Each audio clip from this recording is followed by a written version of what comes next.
নমস্কার বন্ধুরা, আমি আপনাদের প্রিয় গল্পকার। আজ আমি আপনাদের এমন একটি গল্প শোনাব যা আপনাদের মনের গভীরে আলোড়ন তুলবে। এই গল্পটি এক নাম প্রকাশে অনিচ্ছুক ফলোয়ার পাঠিয়েছেন। গল্পটি এতটাই সংবেদনশীল যে নাম প্রকাশ না করার অনুরোধটি আমি সম্মান জানাই।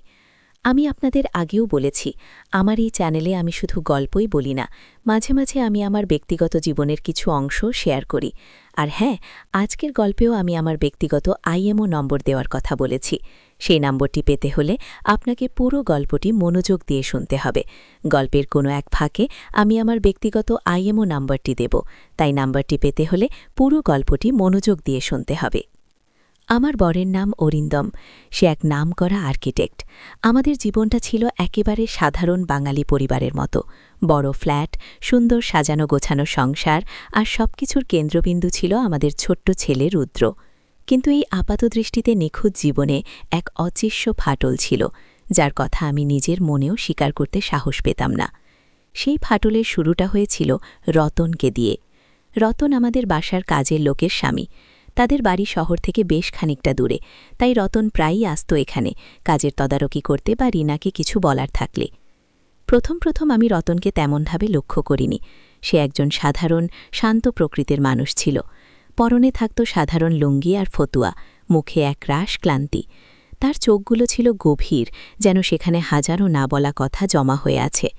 রিনা যখন আসত না বা কোনোদিন হঠাৎ করে আসতে না পারলে রতনই আসত সব কাজ সারতে।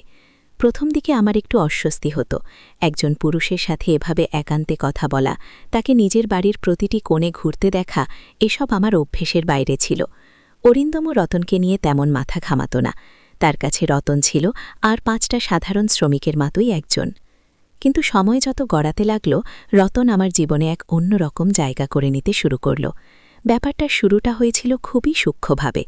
একদিন আমি বাগানের টবে কিছু নতুন ফুল লাগাচ্ছিলাম। অরিন্দম তখন অফিসের কাজে বাইরে ছিল। রতন এসে দেখে আমি একা একা কষ্ট করে মাটি তুলছি, টবে বসাচ্ছি। হঠাৎ সে এগিয়ে এসে বলল, ম্যাডাম, আপনি একা একা কেন? দাঁড়ান, আমি সাহায্য করছি। তার কণ্ঠস্বর ছিল শান্ত, কিন্তু তাতে এক অদ্ভুত উষ্ণতা ছিল যা আমার ভেতরের কোথাও একটা ছুঁয়ে গেল। সেদিন সে আমাকে শুধু সাহায্যই করেনি, আমার সাথে কিছুক্ষণ গল্পও করেছিল। তার গ্রামের কথা, তার ছোটবেলার কথা, রিনার কথা, সব কিছু। রতনের কথা বলার ধরনে এক সরলতা ছিল, এক জীবনবোধ ছিল যা আমাকে মুগ্ধ করেছিল। সে কোনোদিন মিথ্যে বলত না, কোনোদিন অতিরঞ্জিত করত না। এরপর থেকে যখনই রতন আসত, আমরা একটু একটু করে কথা বলতাম। প্রথমে শুধু কাজের ব্যাপারে, কিন্তু আস্তে আস্তে তা ব্যক্তিগত আলাপে মোড় নিত। আমি আমার একাকিত্ব, আমার ভেতরের চাপা কষ্টগুলো তার সাথে ভাগ করে নিতে শুরু করলাম। অরিন্দম বাইরে ছিল অনেক। আমার নিজের জীবনেও আমি এক ধরনের একাকিত্ব অনুভব করতাম। রতন হয়তো আমার সেই একাকিত্বের শূন্যস্থানটা পূরণ করে দিচ্ছিল। তার চোখে আমি দেখতাম গভীর সহানুভূতি, এক ধরনের নীরব আশ্রয়। একদিন দুপুরে, সেদিন রিনা আসেনি, অরিন্দমও ছিল না বাড়িতে। আমি বারান্দায় বসে চা খাচ্ছিলাম। রতন এসে আমার জন্য কিছু পুরনো আসবাবপত্র গোছাতে শুরু করল। হঠাৎ সে এসে আমার সামনে দাঁড়াল। তার চোখে সেই গভীরতা আরও তীব্র হয়ে উঠল। সে আমার দিকে তাকিয়ে বলল, ম্যাডাম, আপনার কি একা লাগে? প্রশ্নটা খুবই সাধারণ ছিল, কিন্তু তার বলার ধরনে এক অন্যরকম আবেদন ছিল। আমি একটু চমকে উঠেছিলাম। হ্যাঁ, আমার একা লাগে, সবসময় একা লাগে। অরিন্দমকে আমি ভালোবাসি, কিন্তু তার ব্যস্ততা আমার একাকিত্বকে আরও বাড়িয়ে তোলে। আমি আস্তে আস্তে মাথা নাড়লাম। রতন আমার দিকে আরও একটু এগিয়ে এলো। তার নিঃশ্বাস আমার মুখে এসে লাগছিল। আমি দেখতে পাচ্ছিলাম তার বুকের ওঠানামা।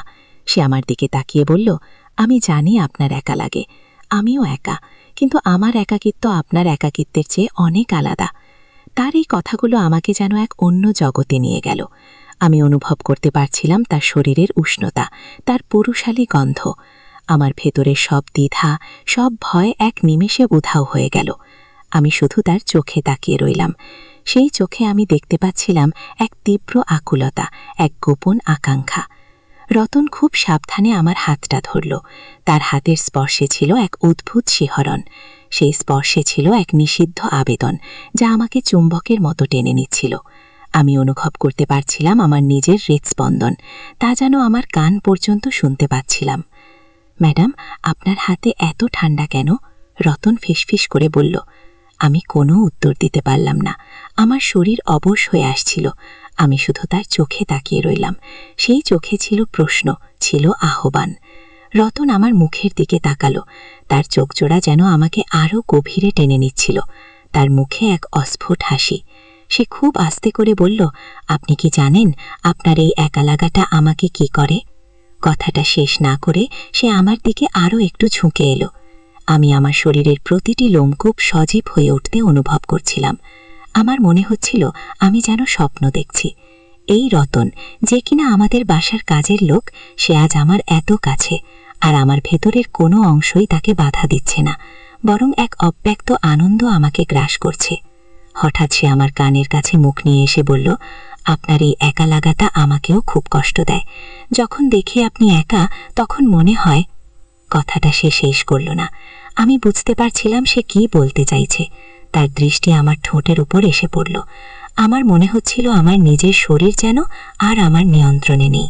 আমার ভেতরের সমস্ত প্রতিরোধ ভেঙে চুরমার হয়ে যাচ্ছিল। আমি শুধু চাইছিলাম তার সান্নিধ্য, তার স্পর্শ। রতন আমার দিকে তাকিয়ে রইল। তার নিঃশ্বাস আমার মুখে এসে লাগছিল।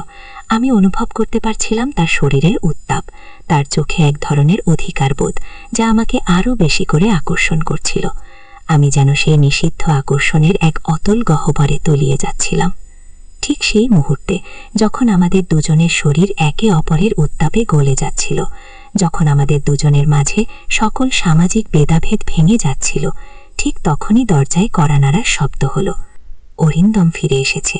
আমার বুকের ভেতরটা ধুক করে উঠল। রতনের হাত আমার হাত থেকে ছুটে গেল। আমরা দুজনেই একে অপরের দিকে বিস্ময় নিয়ে তাকালাম। রতনের মুখে এক ধরনের ভয়, আর আমার চোখে রাজ্যের আতঙ্ক।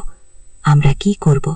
এই অবস্থায় অরিন্দম যদি আমাদের দেখে ফেলে, এই নিষিদ্ধ মুহূর্তের সাক্ষী যদি সে হয়ে যায়, তাহলে আমাদের কি হবে? রতনের কি হবে? আর আমার জীবনেও কি এক নতুন ঝড় উঠবে? রতন দ্রুত আমার পাশ থেকে সরে গেল। তার মুখে স্পষ্ট ভয়ের ছাপ। আমিও দ্রুত নিজেকে সামলে নিলাম, যেন কিছুই হয়নি। কিন্তু আমার ভেতরের তোলপাড় থামছিল না। এই নিষিদ্ধ প্রেমের সূচনা কি তবে এখানেই শেষ হয়ে যাবে, নাকি এই কড়ানাড়া আমাদের জীবনের এক নতুন অধ্যায়ের সূচনা করবে? আপনাদের কি মনে হয়, এই গল্পে কি আমি এগিয়ে যাব, নাকি সবকিছু এখানেই শেষ হয়ে যাবে? আপনারা কমেন্ট করে জানান। আপনাদের ভালোবাসা আর কমেন্ট আমাকে পরের পর্ব লেখার জন্য উৎসাহিত করবে। এবং হ্যাঁ, আমার IMO নম্বর পেতে ভুলবেন না। পুরো গল্পটি শুনেছেন, তাই এবার আশা করি আপনারা নম্বরটি পাবেন। দ্বিতীয় পর্বের জন্য অপেক্ষা করুন।